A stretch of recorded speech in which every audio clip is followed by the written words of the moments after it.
We often talk about how farms and ranches are great places for kids to grow up, but the truth is those kids do have to decide what they want to do when they get older, stay in the family business or search for greener pastures on their own. It is a tough call, and as the Suppes family from Kansas found out, it can lead to soul searching for multiple generations.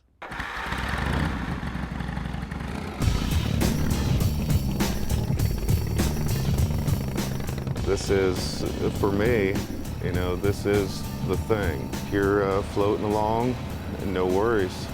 You're just out there, it's you and your bike, and you're one. Everyone has a passion, and for Shayne Suppes, it's the rumble of a Harley-Davidson on the open road.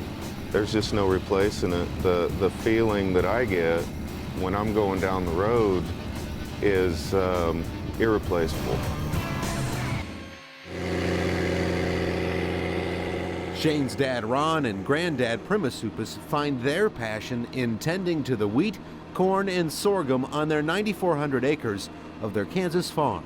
But that passion for farming comes with risks, like weather and commodity prices. Their rewards come in working as a family to see each year through from planting to harvest. With the moisture, that'll be just fine. And while his dad and grandfather were working the land, Shayne had something else in mind, leaving Kansas for a life somewhere else. You see it on TV, there's the beach, there's big city living. I wanted to try that out.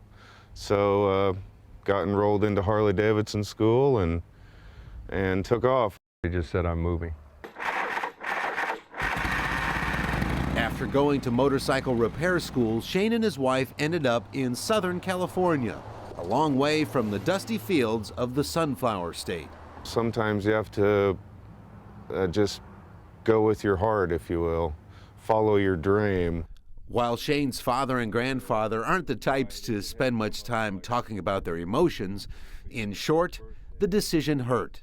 Well, I think every parent, in their mind somewhere would like to have that kid kind of emulate them, but that's not always possible. But it's a positive gesture in my mind when that happens. So, I can't imagine anybody that, especially a farmer that has put all of his life into building something, to find out that nobody else likes it, especially his son.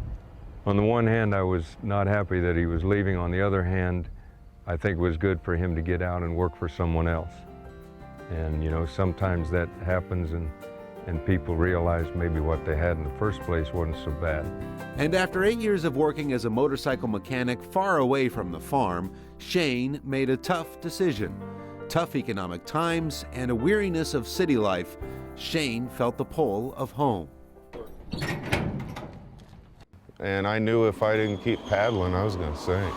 Without a doubt, one of the toughest things that I've ever done. You almost think of it as a pride swallower. Even though he told me I could do it, I can come back, at one point I said I never would. We look at this and it's about 2 inches deep, which is just fine. Now Shayne is back on the farm pitching in. Today it's Shayne, his nephew, Jace, Shayne's dad and grandfather managing the daily duties. And while some things are still the same, a lot changed. The tractor drives itself. Try driving that Harley without holding on. That's crazy, huh? And he hasn't given up on his motorcycle, but now instead of a city of 4 million, Shayne's riding through a town of about 1,000. And he has a cycle repair shop in town that keeps him busy during the winter months. But being home has realigned his priorities. When I didn't have the family, the bikes won every time. They were in the front. Now I have to make sure I don't let that happen. I have to take care of the family first. Every day as kids turn into adults, they've got to decide if they want to stay in agriculture. Some stay, but it's trended the other way over the past 20 years, with many following in Shayne's path to the city. But if they ever need to come back, well, there's always room for help. So what it was a growing up. I had to go grow up, and it opens your eyes. We both maybe grew up, I don't know. and I wasn't gone.